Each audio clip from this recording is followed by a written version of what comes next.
Hey there, pioneers! Here's how to get the power transmitter in Subnautica 2. Power transmitters basically act as power lines in the game. They're used to connect your power sources to bases or devices that require electricity.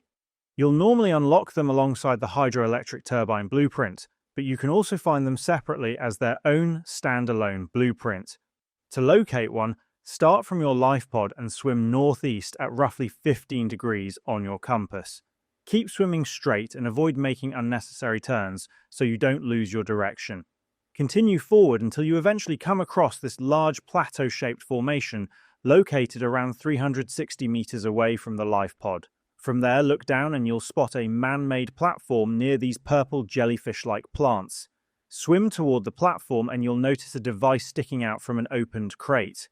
That's the power transmitter. Simply pull out your scanner and scan it to unlock the blueprint.